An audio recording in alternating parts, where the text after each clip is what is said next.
안녕하세요. 고마담입니다. 오늘의 이야기 들어가기 전에 비가 오고 있습니다. 개구리 소리까지 좀 전에는 아주 크게 나네요. 양해, 소음, 양해 부탁드리겠습니다. 시작해 보도록 하겠습니다. 네, 2002년 11월 27일 저녁 오후 6시 20분이었습니다. 경기도 안성시에서 일어난 사건인데요. 고등학교 3학년 연모군 낯선 차에 올라타게 됩니다. 연모군을 태우러 온 사람은 연군의 할아버지가 식당에서 기다리고 있다라고 말했죠. 당시 할아버지와 함께 살고 있던 연군, 의심 없이 차에 탑니다. 함께 가게 됩니다. 할아버지의 핸드폰으로 걸려온 전화를 받고 자신을 태우러 온 그랜저 승용차에 올라탔습니다. 얼마나 갔을까요? 이 승용차가 도착한 곳은 어느 공사 현장이었습니다. 남성은 차를 세우더니 연군에게 차 트렁크에 있는 과일 상자를 좀 들어달라고 부탁했고, 연군이 그 부탁을 들어주기 위해서 상자를 들기 위해서 트렁크에 허리를 숙이는 순간 이 남성은 커다란 돌멩이로 연군의 뒤통수를 내리쳤습니다. 연군이 피투성이가 된 채 그 자리에 쓰러지자 남성은 연군이 사망했다라고 판단을 했는지 차를 몰고 사라집니다. 하지만 40분쯤 지난 오후 7시경 연군은 겨우겨우 정신을 차리고 인근 식당을 찾습니다. 식당 주인의 도움을 받아 서울에 있는 큰아버지에게 전화를 걸고 자초지종을 이야기하죠. 놀란 연군의 큰아버지는 조카가 심한 폭행을 당한 데다가 부모님마저 연락이 되지 않자 곧바로 안성경찰서로 신고를 하게 됩니다.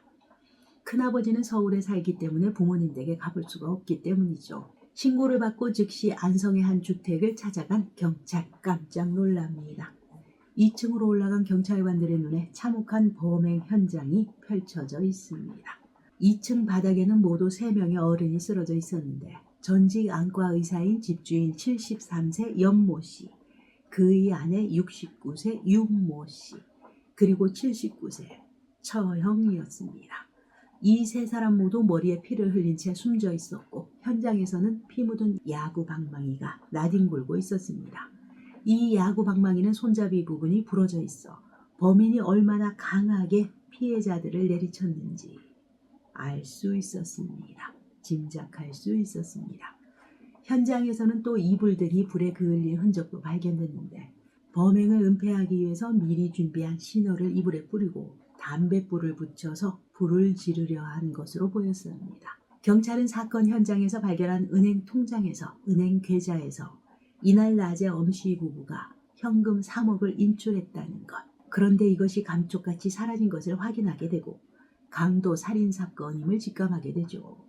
범인이 염씨 부부가 거액을 인출한 사실을 이미 알고 있었고 피해자들을 반드시 살해하려는 의도도 보이기도 하는 점, 이로 인해서 면식범의 소행일 가능성이 높다라고 보고 수사를 시작합니다. 현장 감식해야죠. 네. 경찰은 범행 현장에서 31살 도모 씨의 지문을 확보하게 되고 보험 설계사 일을 하는 도 씨를 이번 사건의 유력한 용의자로 지목하게 됩니다. 경찰 추가 수사 결과 사건 당일 낮 12시 50분경 도 씨가 염 씨에게 핸드폰으로 전화를 한 점, 그리고 올해 염 씨에게 3차례 달러를 대신 환전해 준 점, 염 씨 집 출입문 유리와 전자계산기에서 도 씨의 지분이 발견됩니다. 도 씨의 행방을 쫓기 시작합니다. 숨진 집주인 73세 염 씨는 전직 안과 의사였습니다. 그는 은퇴한 아내 윤 씨와 처형, 손자와 함께 30평대 집을 짓고 살고 있었습니다. 주변 이웃과도 거의 왕래가 없을 정도로 조용한 삶을 살고 있었고 그나마 한 동네에 사는 30년지기 도모 씨가 유일하게 왕래를 하는 사람이었다고 합니다. 염군, 네. 납치 후 돌멩이로 머리를 맞고 쓰러진 염군, 염 씨의 손자인 염군은 고등학교 3학년 학생으로 미국의 한 대학교 입학을 앞두고 있었다고 합니다. 염 씨는 손자가 대학에 들어가기 위해서는 돈이 많이 필요하다라고 생각해서 달러를 준비하고 있던 상황입니다. 특히 미국 생활 중에는 많은 달러가 필요한데 노인 혼자서, 염 씨 혼자서 거액을 환전하기에는 버거웠다는 것이었죠. 이에 서울에 있는 아들에게도 부탁을 해보려고 생각해봤지만 서울에서 안성까지 왔다 갔다 하며 돈을 전달하기에는 아들이 불편할 것 같아서 30년지기 도씨로부터 도씨의 아들을 소개받게 됩니다. 이 도씨의 아들, 경제적으로 어려운 상황에 처해 있었습니다. 당시 그는 2001년 11월경 아버지에게 1억을 빌려 평택 사창가에서 성매매 여성들에게 돈을 빌려주는 이자놀이를 했지만 돈을 갚지 않고 도망가는 일이 자주 발생하면서 사업이 힘들어졌다는 것입니다. 이 때문에 그는 1억 원 이상의 빚을 지게 되었고 2002년 9월에 빚더미에서 벗어나기 위해서 시작한 보험 영업마저 실패하게 되면서 엎친 데 덮친 격으로 재정 상황은 더욱더 악화되었다는 것입니다. 도씨의 아버지는 이런 아들의 상황을 잘 알고 있었기에 염씨에게 소개를 해주고 환전 심부름이라도 하도록 도우려고 했던 것이었죠. 도씨는 3차례 정도 염씨의 돈을 환전해주면서 염씨가 주택개발 보상금으로 45억을 받았다는 사실을 자연스럽게 알게 됩니다. 경제적으로 큰 어려움에 처해 있던 도씨, 결국 끔찍한 생각을 하게 되죠. 2002년 11월 27일 낮 12시 50분경 염씨는 평소 환전을 도와주던 도씨에게 전화를 하게 됩니다. 유학자금 20만 달러를 환전해달라고 부탁을 합니다. 도씨, 이 기회를 놓칠 리가 없죠. 단위가 크다. 정상적인 방법으로는 환전이 불가능하다. 현찰로 3억을 준비해라. 염씨는 별다른 의심 없이 도씨의 말대로 농협에서 3억을 인출해서 종이 상자 2개에 나누어 담았습니다. 각각 1억 8천과 1억 2천. 현금을 그렇게 집으로 가지고 와서 도씨를 기다리는 염씨. 11월 27일 오후 5시경 도씨는 야구방망이가 들어있는 가방을 들고 염씨 집을 들어섭니다. 아무것도 모르는 염씨, 환전 업무를 대신해줄 도씨를 반갑게 맞이했고 현금 상자가 있는 2층 방으로 그를 안내하게 됩니다. 상자를 확인한 도씨, 곧바로 그는 가방에 있는 야구방망이를 꺼내서 염씨의 머리를 사정없이 내리치게 됩니다. 이때 남편의 비명소리를 들은 아내 윤씨가 급히 달려와서 무슨 일이냐고 묻자 도씨는 아무런 대꾸도 하지 않고 야구방망이를 휘둘러 또다시 살해하게 됩니다. 이렇게 염씨 부부를 해친 도씨, 방을 나와서 걸어가다가 겁에 질린 채 복도에 서 있는 처형을 보게 됩니다. 처형의 목숨도 그 자리에서 뺏어갑니다.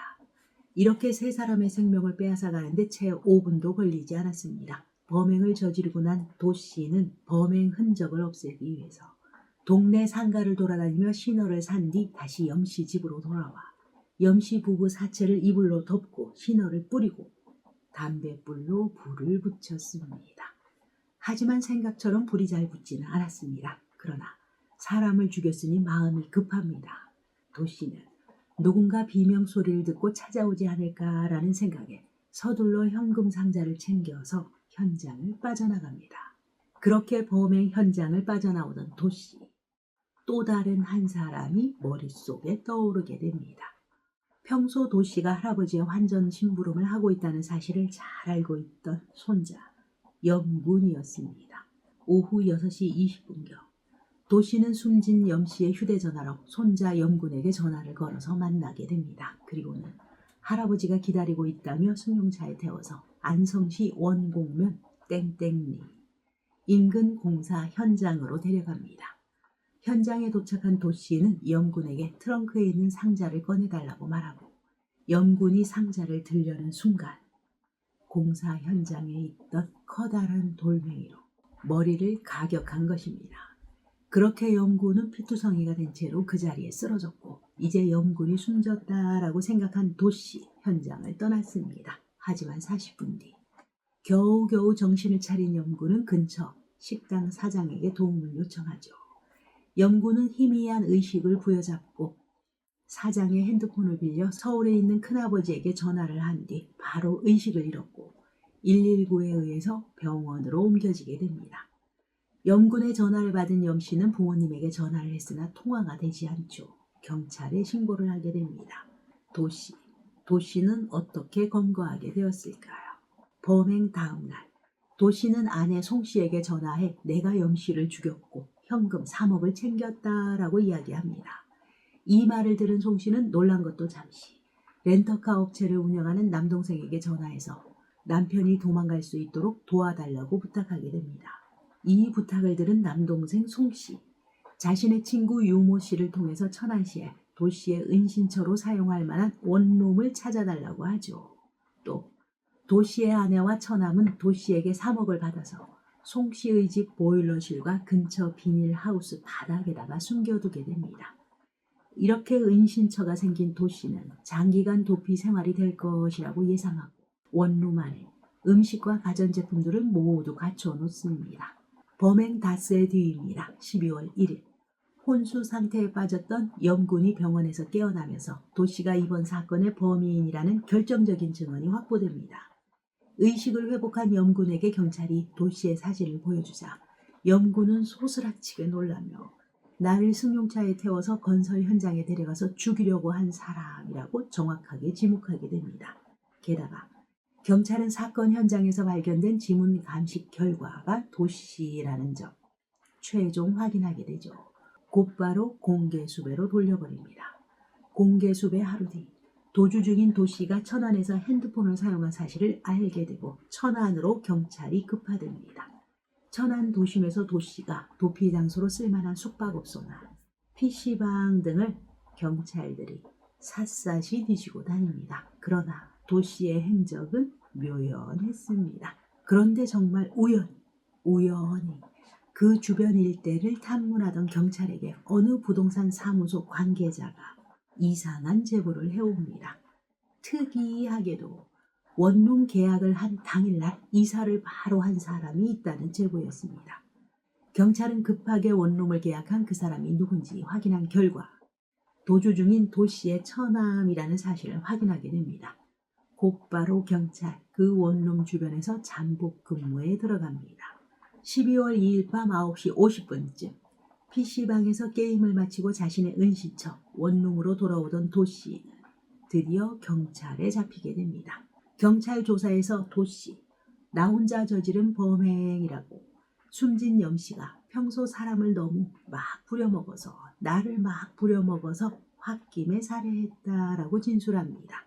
하지만 경찰은 도씨의 진술과 달리 3억이라는 거액을 혼자 옮기지는 못했을 것으로 판단하고 공범 여부에 대해서 집중 추궁하게 됩니다. 긴 시간 취조 끝에 도씨는 결국 공범이 있다고 털어놓게 되죠. 도씨의 처남 송씨와 친구 유씨, 이들은 범인 은닉 혐의로 구속하고 도씨의 아내 송씨를 같은 혐의로 불구속 입건하게 됩니다. 또 도씨가 범행 당시 빼앗은 현금 3억 중 2억 9,600만 원을 증거물로 압수하게 됩니다. 2003년 5월 19일 수원지방법원 평택지원은 도씨에게 사형을 선고했습니다. 재판부는 도씨가 고령의 노인들을 대상으로 치밀한 계획을 세워서 살해한 다음 범행을 은폐하려 한 점 등을 비춰볼 때 죄질이 악하다고 판단돼 사형을 선고했다라고 밝혔습니다. 도씨는 1심에서 사형을 선고받은 이후 형이 너무 무겁다며 항소와 상고를 거듭했지만 모두 기각되고 사형이 최종 확정됩니다. 도씨는 평소 염씨가 자신을 무시한 태도를 문제 삼고 있지만 죽은 자는 말이 없습니다. 그것은 변명일 뿐 오로지 돈을 노린 범행으로 분석되고 있습니다. 돈에 눈이 멀어 일가족 3명을 무참하게 살해하고 그 손자의 생명까지 빼앗으려 한 도씨. 이렇게 말도 안 되는 사건, 억울한 죽음, 없어야겠습니다. 오늘의 이야기 여기까지입니다. 여러분의 소중한 시간, 오늘도 저와 함께 해주셔서 대단히 감사합니다.